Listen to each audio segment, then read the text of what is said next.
we got some pretty big news that came out just this morning, and that is that the Jets are going to have a competition at left tackle. Officially, Mekhi Becton and George Fant will be competing for the job, according to Robert Saleh. It's a little interesting as to why they said this now during the Senior Bowl in January, kind of tipping their hand at their plans. I'm still kind of figuring out my thoughts on it. So, Matt, I'm going to let you have the floor here. What are you thinking about this news, and what does it say for the future? Yeah, I'm with you. The timing was a little weird. I feel like this is something that probably could have come down the line, like around May, sometime after the draft when things have settled down. Maybe once players are getting back into the office a little bit for training and OTAs, even a little bit further down the line. It's such a weird thing that they would just throw out there now. So that leads me to believe that there's a reason why they're doing it now. And I am firmly in the camp that reason is Fant.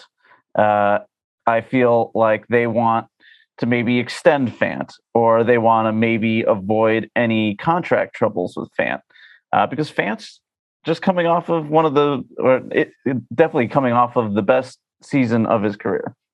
No doubt. And right now, he probably has all the leverage in the world to maybe try to profit off of that, especially if there is the possibility that he would be going back to right tackle. Because right tackle, he didn't look that great. He played a season there for us and didn't look that great. He started off the first game of this season at right tackle and didn't look that great. But then as soon as he made it over to left tackle, boom, it's like it snapped right into place. He looked at home, and it looks like he felt at home. So I believe he wants to stay at left tackle. And the fact that they're saying this is going to be an open competition between him and Mekhi leads me to believe that they want him to feel comfortable thinking that he can go into camp knowing that he could win that role. So it sort of takes away any holdout argument if he's able to retain that position. So I think it's mostly to do with that. I think a lot of people out there are using this as a chance to dig at Becton, which it can be, sort of. The fact that it's an open competition with the guy that we just took in the first round last year is not saying the best things for JD, although maybe it's saying a lot of good things about where this team is going in general, right? We have the first round pick, Becton, and they're not afraid to put him in a competition. They're not afraid to say, hey, you know what? We're just going to have the best people at the positions that we have available. And if he wants that, he needs to win it. And I'm all for competition. I think that competition breeds success. So I am firmly in the camp that this is going to be a good thing. What do you think? Yeah, I'm with you. I'm not as positive that it's a good thing as you are. And the only reason I'm saying that is, and you alluded to it quite honestly, is your first round pick from 2 years ago doesn't have his job secured, and he didn't lose it because he was benched. He got hurt.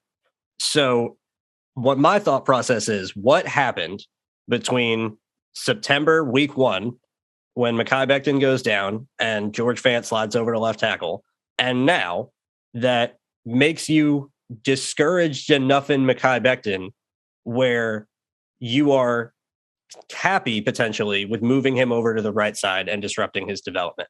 And Becton has played right tackle before. He played some in college at Louisville, so it's not going to be too unfamiliar for him. But as you have just said with George Fant, and as we've now seen firsthand, that switch can matter. And it can be a lot harder for guys going to one side or the other. So I think you're partially right with the fact that this is more about George Fant and that they're trying to keep him happy, because we've said for a while now that we think there's a chance that he could want to stay on the left side and want to hold out, and it could be a problem. We've talked about the potential of trading him more than once on this show before, and it could be that that is happening, and that George Fant is very much being adamant to the fact that I played really well at left tackle, and I really don't want to go back because I played so well here. Which for him as a player, that's what he should do. And that's what I said the whole time, is that for George Fant as a player, the smartest thing he can do is petition to play at left tackle and argue for a raise for how good he just played. So if they're trying to keep him happy, I get that. But this is so early. You have the entirety of free agency. You have the entirety of the draft. There are options that you can make on this team. You can use your assets to address the tackle position and not even really have to worry about this problem. And that's kind of why my thought process was trade Fant, because you can recoup some assets for him. You're not just going to lose him outright in free agency in a year if you don't re-sign him, or you're not going to have to pay him more than maybe you were hoping to pay him. You can get some assets back, and you can add one of these incredibly talented tackles in the draft that we've been raving over in our group chat the last handful of days. I know you're a big Charles Cross fan. I was getting into him a little bit last night. I can see why you like him. He's a dancing bear with his mirror and match and pass pro. I love Evan Neal. Ikem Ekwonu is another guy that's an absolute bully. There's some guys in the later rounds that we like. There's options. And it's just really curious to me why they're saying this now. And the only reason I can come up with why they're saying this now is they're unhappy with Becton. And I hate to say that. I wish that wasn't the case, because I don't believe that, quite honestly, that's very fair to be down on a guy who got injured, who was playing. Mekhi Becton we were heard in camp that he wasn't playing as well. He was also going against Carl Lawson, who everyone was saying was eating everybody alive. So are we gonna hold that to Mekhi saying, oh, he didn't look as great in camp, but Carl Lawson looked fantastic, and we didn't get to see what Carl Lawson looked like against anybody else? I think this might be a situation where, like what you said, competition is going to beat out all, and Robert Saleh is going to play the best guys regardless of anything else. And there is something to that, and I do respect that, and I hope at the end of the day that's what it is. But what has Mekhi Becton done or not done to make that spot in jeopardy for him, where George Fant, as great as George Fant played all season, they never mentioned anything about Mekhi potentially moving back. If there was, when we all thought Mekhi Becton was going to come back in the middle of the year, everyone assumed George Fant was going to go back to the right side. He won the right tackle job. He beat Morgan Moses. That's what everyone assumed. So what changed now? And you know what I think the answer is, Matt, to be quite honest with you? Morgan Moses is leaving. I don't think he's staying on this team. So they know they don't have that ace in the hole as the backup, to where if they need someone to be a right tackle, they're more comfortable with Becton than they are with Fant. On top of that, if you're choosing between Fant and Becton, who you're going to piss off, you can afford to, unfortunately, piss Becton off a little bit, because you have contract control of him a lot easier than you do with Fant. It's going to be a lot easier for Fant to go in and ask for a holdout or ask for a raise and hold out, like we've said, than Becton is. Becton's under control for the next 3+ years with the tag, as well as the first round, 5th-year option. So from their perspective, I think Moses is gone. Otherwise, he's an easy re-sign, and this doesn't become an issue whatsoever, because then the option is, if they re-sign Moses and they're still competing, are you going to bench Mekhi outright? I don't think that's a possibility. That's why I think Moses is gone. So Moses, I think, is gone, and they're more comfortable upsetting Mekhi than they are upsetting Fant, because Fant has better leverage. That's all I can see from this, outside of something is going on with Mekhi that we don't know. Quite honestly, this doesn't make any sense. The timing doesn't make any sense. I understand Fant played great, and I'm not trying to discount anything about him or his play. He deserves all the praise he's getting, and he would deserve to walk into Joe Douglas's office and demand a raise and to stay at left tackle. He's earned it. But Mekhi Becton didn't get benched. He got hurt. And there is a huge difference there. And yes, people can get Wally pipped. I know that happens. But this is not a situation where, for the future of your team, you have to pay George Fant top tackle money like now. Like if you're going to keep him and he's going to stay your left tackle and he continues to be great, now you got to pay him immediately. The good thing about Mekhi Becton and why you took him in the first round and why that was the Jets' strategy, was to draft a tackle, is you have a guy that can grow. You can have financial control over him for years before you have to worry about giving him top tackle money. What if George Fant gets this top tackle money and in 2 years he isn't playing as well as he is right now, and he's got this huge extension? Well, you're stuck with that. I am very confused. And that's all I can say. I don't think you need to pay him that now. I think, especially with this news, you don't have to pay him now. I think you go to him and tell him, you know what? We're going to make this a competition. And if you win, we'll extend you then, because then you've earned it. Now you've earned this spot. You've earned this extension money. There it is. And let's say he loses. maybe this competition is all about showing that Becton is the god that we know that he can be when he puts it all on the line. And at that point, it's like, all right, well, Fant had the inside track, and Becton was just incredible and took the spot back for himself. And at that point, now you have high stock in Fant. I don't think Moses is a guarantee to be gone. I think they're going to do everything they can to bring him back, just so they have that safety net. They need a safety net. They can't. I agree. They can't They can't come out of the free agency and the draft without a safety net. And Moses is probably the easiest safety net that they can find right now. So I think they try to bring him back no matter what. They do this song and dance, or not song and dance at all. It's going to be a real competition. No, it's a song and dance. Quite honestly, right now, saying it in January, it's a song and dance because they're not doing any OTAs. They're not doing any organized team activities. There's nothing that these guys can do officially to compete, to sit there and say that they're physically competing. That's why the timing of this makes no sense, because it is a song and dance. I'm sorry. And not to interrupt you or to go off on a tangent, but this in May, I get it. Now you're in OTAs. Now you're seeing them up close. Now you've been through your team. You've made your acquisitions. You've had your plan and you've executed it. You're saying this in January. What can these guys even compete on? They're not even in the building. Well, maybe the song and dance isn't even about any of the players that we have, and is more about the draft and more about playing up the fact that, hey, maybe the Jets are looking tackle.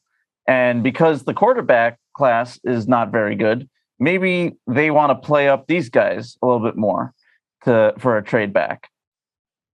If that is the case, I would hope that George Fant as well as Mekhi Becton have been informed of that from the beginning and have made very, very aware that this is not something that is in all actuality real, and that this is just a smokescreen for draft purposes. And that makes sense why you say it in January. That's the only reason it makes sense other than that. Because I'm not to interrupt you, but I think that they do know, because I think Saleh is a straight shooter. I think so JD too. Is a straight shooter. I think they very well know that this was happening before they mentioned anything. And by the looks of it, Becton's been working with a nutritionist. Right. So the fact that he's putting in the effort to lose some weight, that leads me to believe that he's been very much aware of the concerns from the brass of the team in his weight and his ability to come back. So I don't think it's a surprise to anybody other than maybe the fans. Yeah, I can see that. And, there were the reports earlier in the year that they were unhappy with his weight and unhappy with his progression. And he saw that he ended up missing the entire year after what was originally diagnosed as an 8-week injury. So obviously, when it takes twice as long as you expect, there's going to be some questions there. But I'm going to rest back on the fact that this was a knee injury. And when you are a man that is as large as Mekhi Becton is, that it is hard to rehab and stay in football shape when you're rehabbing a knee injury without either A, re-aggravating that knee injury, or B, not doing enough to not add extra weight. So I hope, and this is why I would hope that the Jets, like what you're saying, Robert Saleh and Joe Douglas are straight shooters. I agree. I don't think that whether this competition is real or not, and I lean towards the fact that it is and not that it isn't, but whether it is or isn't, I agree that they definitely told both of these players beforehand. And I would sure hope so. I would bet from everything we've seen that's the case. And if not, then the Jets got issues. But I'm looking at this from the situation of, as of right now, assuming they don't add another tackle, assuming that they don't, assuming Moses leaves and assuming they don't draft one, and their two tackles are going to be Fant and Becton. You're having two guys train all camp for left tackle, and then right at the end, one of them is going to have to switch. And look what it did to Fant. Yeah, that I don't like that as much. Having to switch somebody mid-off season, especially Becton, who hasn't played in a year.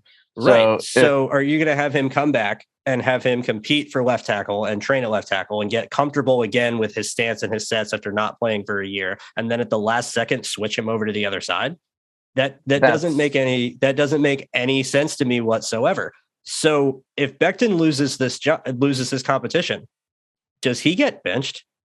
If the Jets add another tackle, if they re-sign Moses and he competes with Fant, does Becton get benched in year 3? Is that a scenario we're facing right now? I hate to even be mentioning that because I don't want to be the guy trashing on Becton. I'm a huge believer in him, and I think he's going to come back strong. Quite honestly, I think he's going to win this job. I think it's going to motivate him, and I think he's going to be the monster that we know he can be. But in the event that that doesn't happen, and the Jets, like you're saying, get a safety net, we agree they need one, and they go out and get another dedicated right tackle or bring back Moses, is he just going to get benched?